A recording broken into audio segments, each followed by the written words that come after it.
There was once a cook named Gretel, who wore shoes with red heels, and when she walked out with them on, she turned herself this way and that, was quite happy, and thought, "You certainly are a pretty girl." And when she came home she drank in a gladness of heart, and draught of wine, and as wine excites a desire to eat, she tasted the best of whatever she was cooking until she was satisfied, and said, "The cook must know what the food is like." It came to pass that the master one day said to her, "Gretel, there is a guest coming this evening. Prepare me 2 fowls very daintily." "I will see to it, master," answered Gretel. She killed 2 fowls, scalded them, plucked them, put them on the spit, and towards evening set them before the fire, that they might roast. The fowls began to turn brown, and were nearly ready, but the guest had not yet arrived. Then Gretel called out to her master, "If the guest does not come, I must take the fowls away from the fire, but it will be a sin and a shame if they are not eaten the moment they are at their juiciest." The master said, "I will run myself and fetch the guest." When the master had turned his back, Gretel laid the spit with the fowls on one side, and thought, "Standing so long by the fire there makes one sweet and thirsty. Who knows when they will come? Meanwhile I will run into the cellar and take a drink." She ran down, set a jug, said, "God bless it for you, Gretel," and took a good drink, and thought that wine should flow on, and should not be interrupted, and took yet another hearty draught. Then she went and put the fowls down again to the fire, basted them, and drove the spit merrily round. But as the roast meat smelt so good, Gretel thought, "Something might be wrong, it ought to be tasted." She tasted it with her finger, and said, "Ah, how good fowls are! It's a sin, and a shame that they are not eaten at the right time."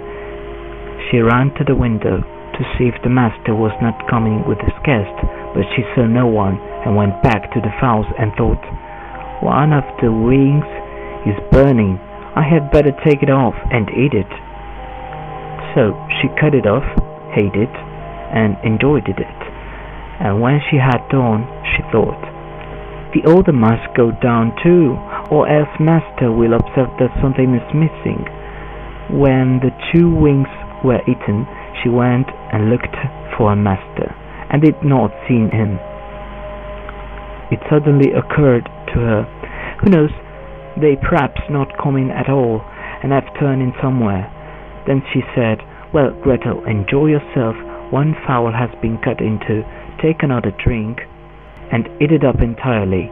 When it is eaten, you will have some peace. Why should God's good gift be spoiled?" So she ran into the cellar again, took an enormous drink, and ate up the 1 chicken in great glee. When one of the chickens was swallowed down, and still her master did not come, Gretel looked at the other and said, "What one is, the other should be likewise. The 2 go together. What's right for the one is right for the other. I think if I were to take another draught, it would do me no harm." So she took another hearty drink, and let the 2nd chicken follow the first. While she was making the most of it, her master came and cried, "Hurry up, Gretel, the guest is coming directly after me." "Yes, sir, I will soon serve up," answered Gretel. Meantime the master looked to see what the table was properly laid, and took the great knife wherewith he was going to carve the chickens, and sharpened it on the steps. Presently the guest came, and knocked politely and courteously at the house door. Gretel ran and looked to see who was there, and when she saw the guest, she put her fingers to her lips, and said, "Hush, hush, go away as quickly as you can.